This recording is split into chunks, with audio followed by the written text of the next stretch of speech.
Hi, my name is Sam Biddle and welcome to my YouTube channel.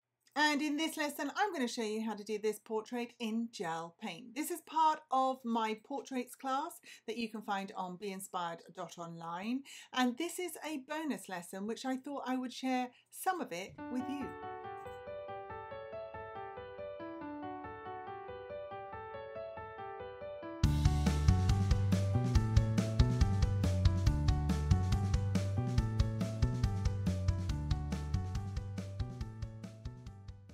So in this lesson, we're going to paint a female with glasses and I'm going to use gel paint. I wanted to go through different options of gel paint. I've got these from Nail Artist. We've got some gel paint with inhibition layers, some without. Legrand gel is brilliant for this kind of painting because every time you cure it, it has no sticky layer when it's done.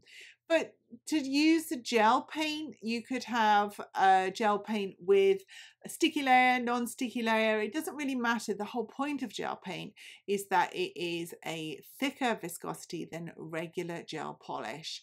And obviously, if you want to do this in paint, you can do this in paint as well. Really, we're only going to use a skin color and a brown.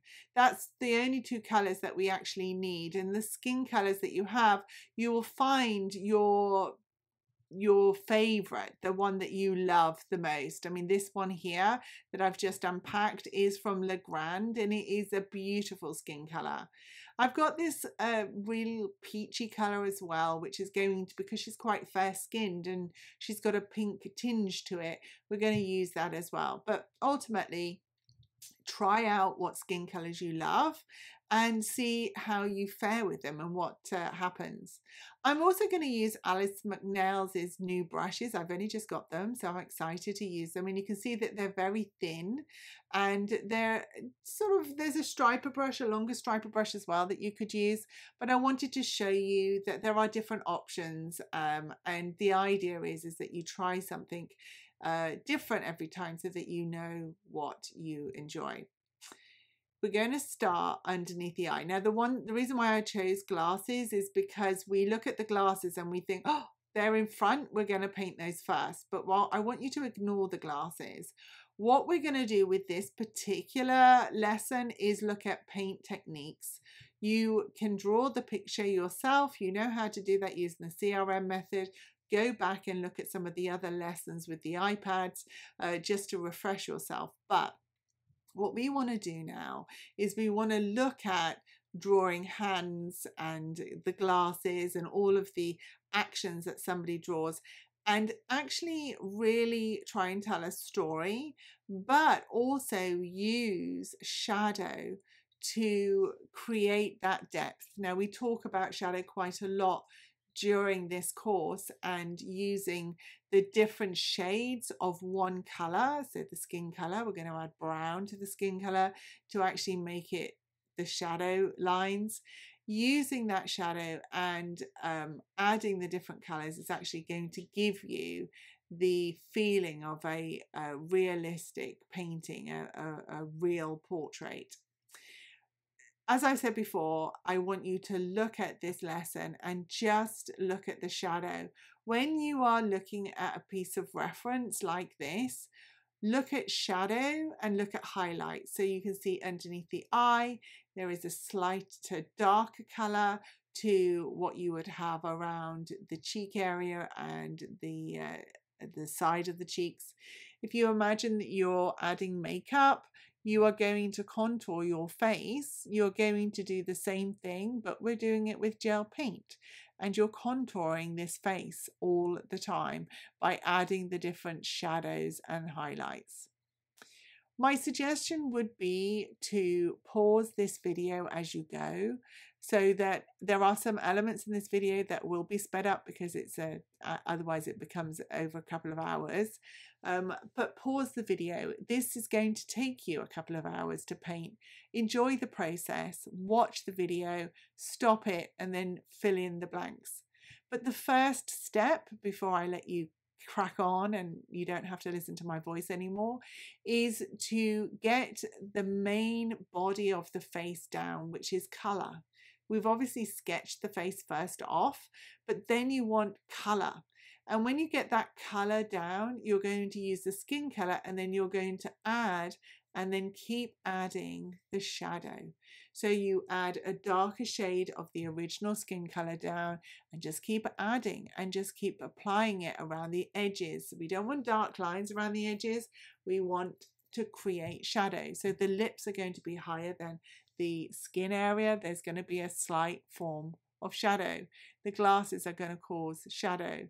The eyelids are going to cause the shadow. So just by adding layers and layers of gel paint, you can create this amazing effect, this realistic effect. We're going to come in and we're going to do the detail around the eye. Now, as I said in previous lessons, some artists like to start with the detail and work out from, say, the eye. I personally like to start with skin tone just to get the basic shape right and then go into the eye, because the eye takes time, and if I'm not going to get that shape of the face right, the eye is just a waste. And what you want to do, again, is constantly look at the reference. Have that reference in front of you, but also try and see beyond the glasses, because this eye is behind the glass. Now, I'm going to say a lot of the detail in the eye is going to be hidden with the reflection in the glass. So don't spend too much time doing this. What we do want to do is we want to get that detail in, and we want to get the very, very fine crisp lines in.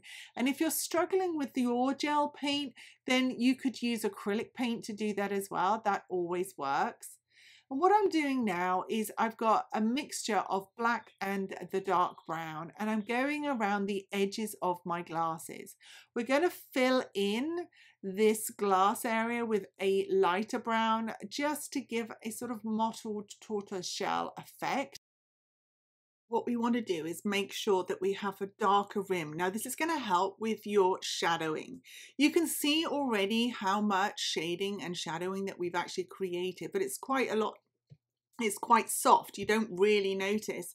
You've got that contour on the side of the nose, but just by adding an outline, which is not black, by the way, it may look like black on here, but just by adding this outline, what it does is it brings it forward and away from the face. Now, what's really important to understand here is if you've done the face and you're really worried about putting this over the top because you think you might then muck it up, one thing that you can do is you can actually top coat this with a matte top coat. Now, what matte top coat does is it will push back that skin. And when you do the glasses over the top, it actually will look like they're in front of the skin. It just is like an optical illusion. And then obviously the hand is going to be in front of the face as well, so it doesn't really matter about that. What I would definitely do is get the neck done before you top coat. So forget the glasses, do the neck.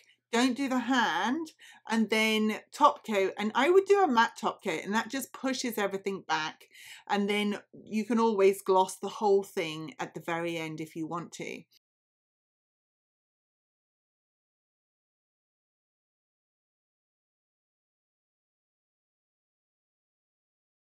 So I'm going to zip along ahead, and you can see that I've done the hand, and we're just going to add some additional detail to the rest of this portrait. Now, this is actually a bonus lesson in my full portraits course where I talk about the CRM method. We do a lot of sketching. We look at eye shapes, we look at mouth shapes, how to draw mouths, how to draw noses, how to draw eyes, as well as how to draw men and women, side profile as well as front like this. And this particular course is all available for you online, lifetime access. And if you're wanting to get into doing portraits on nails, or even just to do portraits, it's something that I absolutely enjoy doing, because just bringing life to a face, whether it is through digital art or whether it's through nail art, it's fantastic. So go check out the lesson. I've linked that down below in the details. But you can see here that we've worked on the hand and we're just adding the details in with shadows and highlights. It's all about shadows and highlights in this particular lesson. And then what I'm going to do is I'm going to go ahead and fix the hair, and then we are going to do the highlight on the glasses. To finish this particular lesson, what we're going to use is a matte top coat and then a combination of a gloss top coat as well. Now the gloss top coat is for the glasses, and that means that we've got those glass-like effects. So you don't necessarily have to actually paint the highlight into them. You could get away with just using the gloss top coat.